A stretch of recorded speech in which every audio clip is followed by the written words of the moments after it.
अस्सलाम वालेकुम, मैं हूँ आपकी host Marin Naukhez Khan and you are watching sports siblings part by the views news. Pakistan England की सीरीज़ ख़त्म हो चुकी है और पाकिस्तान इंग्लैंड से सीरीज़ बहुत बुरी तरह हारा है।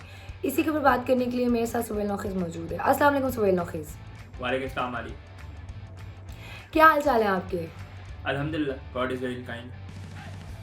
पाकिस्तान इंग्लैंड से सीरीज़ हार चुका है, इसके ऊपर आपके क्या तासुरात हैं? मैं ये जानना चाहूँगी सबसे पहले।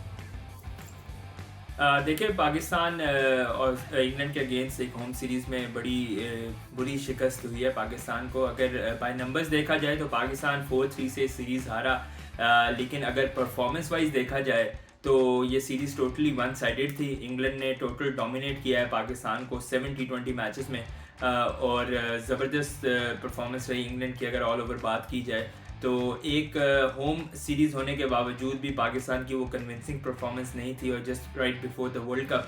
तो ये एक बड़ा सोचने का मौका है Pakistan cricket board, Pakistan cricket team और कप्तान बाबर आजम के लिए कि इस तरह की परफॉर्मेंस, वो भी वर्ल्ड कप से जस्ट कुछ डेज बिफोर, तो कन्विंसिंग परफॉर्मेंस नहीं थी।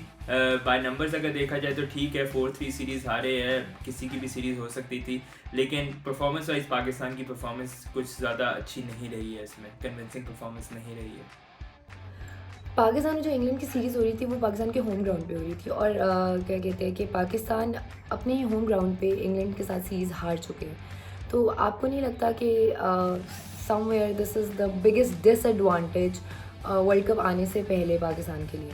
जी बिल्कुल, होम सीरीज़ थी, और हमने देखा कि पहले एक शिकायत भी की जाती थी कि पाकिस्तान फैंस जो है वो ग्राउंड में मैच देखने नहीं आते, उस तरह का सपोर्ट पाकिस्तान क्रिकेट टीम के लिए नहीं है। लेकिन हमने इस सीरीज़ में देखा कि सातों मैचेस में हाउसफुल रहे, चाहे वो कराची के मैचेस हो या चाहे वो लाहौर के मैचेस हो।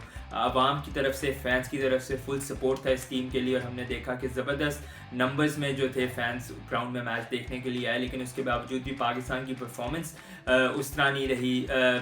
ऑस्ट्रेलिया, इंग्लैंड, न्यूजीलैंड, ये टीम्स हमेशा एशियन पिचेस पे बड़ा स्ट्रगल करती है, खासतौर पे स्पिन के अगेंस्ट। लेकिन हमने देखा कि इंग्लैंड ने टोटल डोमिनेट किया सीरीज़ में, चाहे वो बैटिंग हो, चाहे वो बॉलिंग हो, या चाहे वो फील्डिंग भी हो। टोटल डोमिनेट रही है इंग्लैंड की टीम, और बड़ी ज़बरदस्त परफॉर्मेंस रही है। उनसे क्रेडिट नहीं लेना चाहिए इस चीज़ का कि पाकिस्तान की परफॉर्मेंस कुछ बुरी थी। इंग्लैंड ने भी बहुत अच्छी क्रिकेट खेली है, और इस तरह की कंडीशन पे वो लोग, जहाँ पे हमने देखा कि इस सीरीज़ में जहाँ पे इंग्लैंड लेट डाउन हुआ, उससे अगले मैच में वो उससे स्ट्रॉन्ग होकर वापस आया। तो यही होता है कि स्ट्रांगली आपको कम बैक करना चाहिए। अपनी मिस्टेक से हार जीत होती रहती है, लेकिन अगर आप अपनी मिस्टेक पे स्ट्रांगली कम बैक कर ले तो आपकी टीम ज़्यादा बेहतर परफॉर्म कर सकती है। लेकिन हमने देखा पाकिस्तान कंटिन्यूसली जो मिस्टेक्स कर रहा है, हम अपनी गलतियों से सीख नहीं रहे हैं। लेकिन ऑल क्रेडिट तो इंग्लैंड के, उन्होंने होम सीरीज़ पाकिस्तान में आके पाकिस्तान को शिकस्त दी। All credit to England cricket team. Babar Azam जो है हमारी टीम से बड़े, वो उनको लाइक जब भी हम उनसे बात करते हैं या जब भी उनसे कोई बात करता है तो वो टीम से रिलेटेड जब भी हम उनसे कोई बात करते हैं तो he was very confident about the team, he is very confident about the team. जबकि हमें सीरीज़ में भी, हमें पिछले एशिया कप में भी और उसके बाद सीरीज़ में भी अपनी टीम की परफॉर्मेंस नज़र आई है। बहुत ही ज़्यादा पुअर परफॉर्मेंस थी। तो आपको क्या लगता है, ये बाबर आज़म का कॉन्फिडेंस है या ओवर कॉन्फिडेंस है ये उनका? देखिए, बाबर आजम अब जूँ जूँ वक्त गुजरता जा रहा है, वो एक ओल्ड कैप्टन बनते जा रहे हैं, और उनका एक एक्सपीरियंस कैप्टन बनते जा रहे हैं। और मेरे ख्याल से आप अपने कप्तान से क्या एक्सपेक्ट करेंगे? आप क्या चाहती है कि वो प्रेस कॉन्फ्रेंस में आके अपनी टीम को जलील करे या किसी प्लेयर के बारे में बुराई करे? कोई कैप्टन भी ऐसे बात नहीं करते। जनरली बात होती है, जब भी बात होती है तो जनरली कप्तान बात करता है, अपनी वीकनेसेस बताता है कि हमें इस डिपार्टमेंट में या इस जगह पे टीम की वीकनेसेस है। लेकिन वो ऑलवेज, हमने देखा है कि कप्तान जो है अपनी टीम को बैक करता है, और मेरे ख्याल से कप्तान को बैक करना भी चाहिए। अगर तो एक प्लेयर टीम में नहीं है, अगर उसको उसके बारे में अगर कोई तारीफ हो रही है तो वो हमारे लिए एक हमें सोचना चाहिए उस पर। लेकिन अगर एक प्लेइंग 11 आपको दी हुई है या 15 बंदों का स्क्वाड आपको दिया है और आपका कप्तान अगर उस स्क्वाड को बैक कर रहा है, तो मेरे ख्याल से ये उसकी रिस्पॉन्सिबिलिटी है, और इस पर कोई हमें क्रिटिसिज्म नहीं करना चाहिए। आपको कॉन्फिडेंस बड़ा ज़रूरी होता है, चाहे आपके पास अच्छी टीम हो या ना हो। इसी तरह पाकिस्तान के पास अगर अच्छे प्लेयर है या नहीं है, लेकिन आपको एक कॉन्फिडेंटली जाना चाहिए। हमने देखा कि 92 के वर्ल्ड कप में हमारे पास कोई खास टीम नहीं थी, लेकिन हमारे कप्तान बड़े कॉन्फिडेंट थे उस मामले पे। तो कॉन्फिडेंस ज़रूरी है, लेकिन ये भी है कि आपने परफॉर्मेंसेस पे भी काम करना है। ये नहीं कि बस आप ढोल बजाते जाए कि हमारे पास बहुत अच्छी टीम है, जिस तरह हम हमेशा बॉलिंग के हवाले से बात करते हैं कि हमारे पास बॉलिंग बहुत अच्छी है, लेकिन हमें टैलेंट हमारे पास होना इज़ नॉट इनफ, हमें उस पर परफॉर्म भी करना है। तो बाबर आजम का कॉन्फिडेंट अच्छा है और होना भी चाहिए। एक अच्छे कप्तान की निशानी है कि उसका कॉन्फिडेंस बड़ा अच्छा होता है, लेकिन स्टिल उस कॉन्फिडेंट को अगर परफॉर्मेंसेस पे चेंज किया जाए तो मेरे ख्याल से वो अच्छा होगा। और मैं जो हूँ रूमर्स भी सोशल मीडिया पे उस दिन पढ़ भी रही थी और सुन भी रही थी कि people were saying and people were talking कि इंग्लैंड और पाकिस्तान का जो मैच है वो फिक्स हुआ था। देखिए रूमर्स क्या है, जिसका दिल करता है वो सोशल मीडिया पे स्टेटस लगा देता है, ट्वीट कर देता है, तो इस तरह के रूमर्स पे मेरे ख्याल से यकीन तो नहीं करना चाहिए। But cricket diplomacy, modern cricket की एक बड़ी अच्छी एग्जांपल है। क्रिकेट डिप्लोमेसी को हम इग्नोर नहीं कर सकते हैं, इसको बिल्कुल ही हम इस क्रिकेट से निकाल के साइड पे नहीं रख सकते। ख़ास तौर पे जो एशियन साइड्स हैं, इंडिया, पाकिस्तान, इनमें पॉलिटिक्स और स्पोर्ट्स को बड़ा मर्ज किया गया आपस में। तो दो कंट्रीज़ को आपस में एक अच्छे ताल्लुकात के लिए क्रिकेट डिप्लोमेसी यूज़ की जाती है। But despite saying that England की टीम बड़ी स्ट्रॉन्ग थी और हम ये कहें कि इंग्लैंड ने क्या कहते हैं सीरीज़ फिक्स कर ली और इस वजह से वो जीत गई, मेरे ख्याल से इंग्लैंड को सीरीज़ फिक्स करने की ज़रूरत नहीं थी। पाकिस्तान की परफॉर्मेंस आपके सामने है, मेरे ख्याल से जस्ट लेम एक्सक्यूजेज है हम दे रहे हैं अपनी अब हार को जस्टिफाई करने के लिए। इंग्लैंड ने अच्छी क्रिकेट खेली है और वो हारे हैं। जब एक इंटरव्यू में ये ब्रिटिश एम्बेसडर के साथ एक इंटरव्यू था, जनरल काउंसलर के साथ सॉरी, एक इंटरव्यू था जियो न्यूज़ पे, वो इंटरव्यू आ रहा था, तो वहाँ पर एक सवाल उनसे किया गया था सीरीज़ से पहले कि कौन ये सीरीज़ जीतेगा। तो उन्होंने एक अपने गुड विल में, हर कोई चाहता है कि उनकी कंट्री वो मैच सीरीज़ जीते, तो उन्होंने कहा था कि 4-3 इंग्लैंड ये सीरीज़ जीतेगा। तो उसके बाद से काफ़ी ज़्यादा सवालात उठ रहे हैं कि जनरल काउंसलर को पहले से ही पता था ये सीरीज़ है, बट उन्होंने मेरे ख्याल से दोनों टीमों के परफॉर्मेंसेज और टीम्स को मद्देनज़र रखते हुए इसलिए कहा था कि टीम्स दोनों बड़ी टफ है और बड़ा अच्छा कंपटीशन होगा, वन साइडेड कंपटीशन नहीं होगा। इस लिहाज से उन्होंने कहा कि 4-3 इंग्लैंड सीरीज़ दे देगा। उन्होंने बतौर ब्रिटिश मेंबर उन्होंने इंग्लैंड को थोड़ा सा एज दे दिया। अगर मुझसे कोई पूछता तो मैं पाकिस्तान को शायद एज देता, मैं कहता 4-3 पाकिस्तान जीत जाएगा। ये हर एक की अपने मुल्क से मोहब्बत होती है, बट ही एंटिसिपेटेड कि एक अच्छी सीरीज़ होगी, दैट्स वाई उन्होंने 4-3 कहा था। लेकिन इसको र्यूमर्स से जोड़ा जा रहा है और इसको फिक्सिंग से जोड़ा जा रहा है। आई थिंक एक बिल्कुल ही बेबुनियाद है और एक एलिगेशन ही है और इस पर यकीन ही रखना चाहिए। मेरे ख्याल से जिस तरह की पाकिस्तान की परफॉर्मेंस थी वो शायद 4-3 भी नहीं, शायद 6-2 6-1 ये सीरीज़ हार रहा होता। लेकिन all the way but it's just rumours और हमें इस पर कोई ज़्यादा बहस नहीं करनी चाहिए, मेरा नहीं ख्याल है। इस सीरीज़ में पाकिस्तान को 3 दफ़ा 200 या 200 प्लस चेज़ करना पड़ा है, ठीक है। तो आपको कहीं नहीं लगता कि हमारा जो हम कहीं अपनी बॉलिंग में लैक कर रहे हैं, हमारी जो बॉलिंग है, जो हमारे बॉलर्स है, all the time like we are like हमारा मिडल ऑर्डर ख़राब है, बाबर नहीं चले, रिजवान नहीं चले, रिजवान ने सेल्फिश खेल लिया। अपार्ट फ्रॉम आर बैटिंग अगर हम देखा जाए तो सीरीज़ में 3 दफ़ा 200 प्लस चेज़ करने को पाकिस्तान को मिला है। तो what do you think about it कि कहाँ पे हमारी बॉलिंग और हमारे बॉलर्स लैक कर रहे हैं, कहाँ पर चेंजिंग होनी चाहिए और कहाँ पे ज़रूरत है टीम को काम करने की? बिल्कुल मारिया, ये तो मैं एशिया कप से बात करता आ रहा हूँ कि हम बॉलिंग को बहुत ज़्यादा फॉर ग्रांटेड ले रहे हैं। हम कहीं पे भी बात, हमारी फैंस, हमारी मैनेजमेंट, हमारे जितने भी क्रिकेट एनालिस्ट है, उन सब का फोकस इस टाइम बैटिंग पे है, पर बॉलिंग पे कोई बात करने को तैयार ही नहीं है। हम इस सीरीज़ में 3 बार एटलीस्ट 200 प्लस का टारगेट चेज़ कर रहे हैं और मैं आपको बताऊं कि 4 मैचेस जिसमें हमने 200 प्लस का टारगेट चेज़ नहीं किया उसमें पाकिस्तान ने पहले बैटिंग की है। यू नेवर नो कि अगर इंग्लैंड पहले बैटिंग कर रहा होता तो उसमें वो कितना स्कोर कर जाता, हो सकता है 7 के 7 मैचेस में 200 प्लस स्कोर पड़ जाता। एक बेनिफिट ऑफ द डाउट हम टीम को ये दे सकते हैं कि इस बार उन्होंने बॉलिंग के अंदर बड़े एक्सपेरिमेंट किए। वसीम जूनियर को कभी खिलाया, कभी धानी को खिलाया, कभी हसनैन को खिलाया, एक प्रॉपर बॉलिंग लाइनअप के साथ नहीं चले। तो ठीक है, हम कह सकते हैं कि इस तरह के एक्सपेरिमेंट किए और वो एक्सपेंसिव पड़े। ऊपर से हम इंग्लैंड के बैटर्स से भी कोई क्रेडिट नहीं लेना चाहते, लेकिन स्टिल अगर आप ऑल ओवर द टीम देखें परफॉर्मेंस बॉलिंग वाइज, तो हमारी बॉलिंग परफॉर्मेंस भी कुछ खास नहीं रही है। 2 T20 मैचेस में हमने बड़े लो स्कोरिंग टारगेट जो थे वो हमने सेव किए। अच्छी बॉलिंग करवाई, इसमें हारिस रऊफ ने, इसमें क्रेडिट नहीं लेना चाहिए पाकिस्तान से, लेकिन मेरे ख्याल से वो दोनों मैचेस हम अपनी बॉलिंग से ज़्यादा इंग्लैंड की गलतियों की वजह से मैच हारे वो।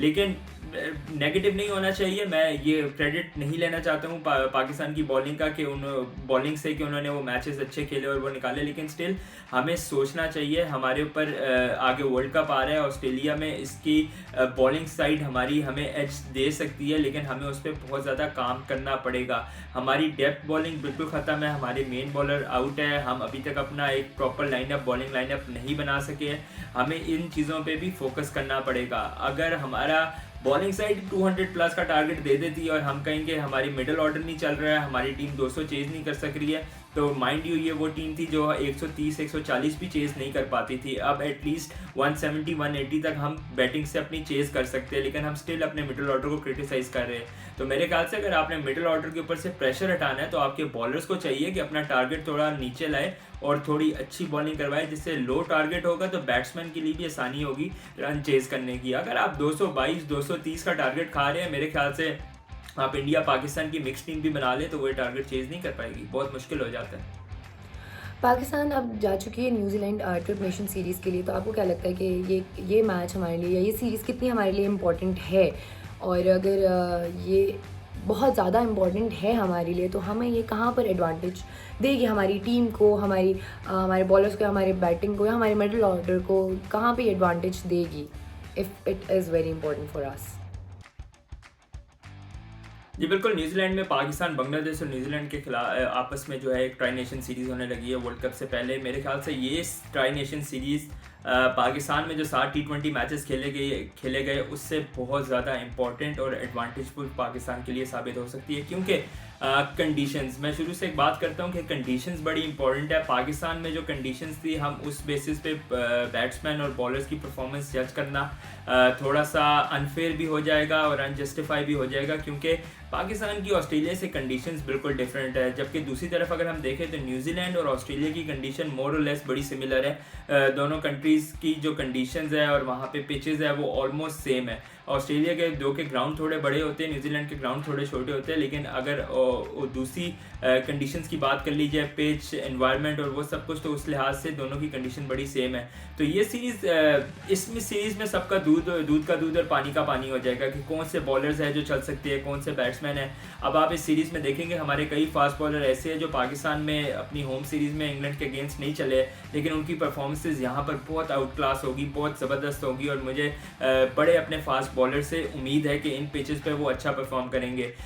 डेप्थ बॉलिंग थोड़ी सी डिफरेंट होती है, उसमें बॉलर्स को थोड़ा सा दिमाग से काम लेना पड़ता है। अगर बॉलर दिमाग से काम ले लेंगे डेप्थ बॉलिंग में तो बड़ी अच्छी एक आपकी बॉलिंग साइड बन के आगे आ सकती है। और जिस तरह मैंने आपको पहले बोला कि अगर हमारी बॉलिंग अगली ओपोनेंट टीम को रिस्ट्रिक्ट करने में कामयाब हो जाती है एक लो स्कोरिंग गेम में, तो हमारे बैट्समैन के ऊपर भी कम प्रेशर होगा और हमारा मिडिल ऑर्डर का जो क्राइसिस है वो काफ़ी हद तक इससे सॉल्व हो जाएगा। तो पाकिस्तान, बांग्लादेश और न्यूजीलैंड के अगेंस्ट दो मैचेस खेलेगा इस सीरीज़ में, और फिर फाइनल है। लेट्स होप कि पाकिस्तान फाइनल में पहुंच पाता है कि नहीं पहुंच पाता है, लेकिन हम उम्मीद करते हैं कि इस सीरीज़ से पाकिस्तान को कंडीशंस जज करने में बहुत ज़्यादा मदद साबित होगी। हमारी टीम की जो फिटनेस है, अगर हम उसको देखा जाए तो हमने क्या कहते हैं 70-20 मैचेस खेल लिए, उसके बाद हम न्यूजीलैंड भी क्या कहते हैं ट्रिप नेशन सीरीज़ के लिए जा रहे हैं, और इसके बाद हम वार्म अप मैचेस भी खेल रहे हैं। तो आपको नहीं लगता कि अगर हम अपनी टीम की फ़िटनेस देखी जाए तो ये हमारे एक बहुत बड़ा डिसएडवांटेज है कि हम इतना ज़्यादा मैचेस को बैक टू बैक लेकर चल रहे हैं, और हम सीरीज़ खेल रहे हैं, हम वार्म अप मैचेस खेल रहे हैं, और हम क्या कहते हैं 7th T20 मैच भी हमने खेल लिया है, जबकि हमारी फ़िटनेस, वी ऑल नो कि हमारी टीम की फ़िटनेस कोई इतनी खास है नहीं। तो what do you think, is that important for us to play a lot of matches like this? देखिए, मेरे ख्याल से हमारे बोर्ड से थोड़ी सी मिसकैलकुलेशन हो गई है। उन्होंने जो इंग्लैंड की T20 सीरीज़ रखी 7 मैचेस की, वो कुछ ज़्यादा हो गई। मेरे ख्याल से हमारे जहन में यही था कि एक अच्छी प्रैक्टिस हो जाएगी, T20 रिदम में आ जाएगी टीम हमारी, और जितने ज़्यादा वर्ल्ड कप से पहले T20 मैचेस खेलेंगे हमारी टीम रिदम बनाने में, कम्बिनेशंस बनाने में हमारी टीम को हेल्प होगी। मगर अनफॉर्चुनेटली उसके चीज़ें हमें बरक्स ही नज़र आती है, क्योंकि हमें फ़िटनेस के मसाइल्स बहुत ज़्यादा होना शुरू हो गए। हमने रिसेंटली अभी एशिया कप देखा, एशिया कप में खेले तो हमें वहाँ पे हमारे फास्ट बॉलर्स का फ़िटनेस का बहुत ज़्यादा इशू हुआ। हमारे star bowler Shaheen Shah Afridi already team से बाहर है, फिर हमारे पास एक set wicket keeper world number 1 T20 batsman मौजूद है, लेकिन हम उनको रगड़ी जा रहे हैं। हमने देखा कि एशिया कप में उनको फिटनेस के मसाइल हुए, उसके बाद हम फिर उन्हें खिला रहे हैं। फिर हमने 7 T20 मैचेस की सीरीज़ में रिजवान को देखा कि हम रिजवान को थ्रू आउट खिलाते रहे। लास्ट आई गेस 2-1 मैचेस में उनको रेस्ट दिया। जब मोइन अली से ये सवाल हुआ जॉस बटलर के हवाले से, तो उन्होंने कहा कि हम इस सीरीज़ के लिए अपने स्टार प्लेयर को रिस्क नहीं कर सकते और हम उन्हें कंप्लीट रेस्ट देंगे। जबकि हमने देखा कि हमारे रिजवान भी खेले जा रहे हैं, हमारे fast bowler already Naseem Shah sick हो गए हैं, उनको सिकनेस हुई हुई है, वो उस वजह से बाहर हुए हुए हैं। हम अपने कम्बिनेशन बनाने के बजाय हमने अपने कम्बिनेशन मज़ीद बिगाड़ दिए ड्यू टू इंजरीज़। तो 7 मैचेस अगर ये 3 या 5 मैच सीरीज़ होती तो मेरे ख्याल से पाकिस्तान के लिए ज़्यादा फ़ायदेमंद हो जाता। ये जो ट्राई नेशन सीरीज़ है ये इंपॉर्टेंट है क्योंकि ये उन कंडीशंस में है, क्योंकि मेरे ख्याल से पाकिस्तान की सीरीज़ ठीक है, अच्छा था, एक अच्छा एक्सपोजर मिल जाता है आपको, होम सीरीज़ खेलने को मिल गई, अच्छा हुआ। ये मैं ये नहीं कह रहा हूँ कि नहीं होनी चाहिए थी, बट अगर ये थोड़ी छोटी हो जाती तो इससे फ़ायदा ये था कि हम जो अपने फिटनेस के मसाइल थे वो हल कर सकते थे। न्यूजीलैंड की सीरीज़ ट्राई नेशन सीरीज़ इस वजह से इंपॉर्टेंट है कि कंडीशंस, अब इन 4-5 मैचेस में आपको, मैंने जिस तरह पहले बोला कि दूध का दूध और पानी का पानी हो जाएगा, आपको सब पता लग जाएगा कौन सा प्लेयर इन कंडीशंस में चलने वाला है, कौन सा बैट्समैन। हम जिन बैट्समैन की बात कर रहे हैं, हो सकता है कि जो पाकिस्तान की पिचेस या पाकिस्तान की कंडीशन में शायद ना चल पाए हो, वो इन पिचेस पे अच्छे खेलने में कामयाब हो जाए। और तो डाउटफुल है, लेकिन स्टिल हमें उम्मीद अच्छे की करनी चाहिए। तो फिटनेस के मसाइल पाकिस्तान के साथ रहे हैं और हमारे बोर्ड से आगे से छोटी सी गलती हुई है, बट अब जो है वो है और हमें इसके साथ ही मतलब इन्हीं चीज़ों को मद्देनज़र रखते हुए अपने वर्ल्ड कप में जाना पड़ेगा।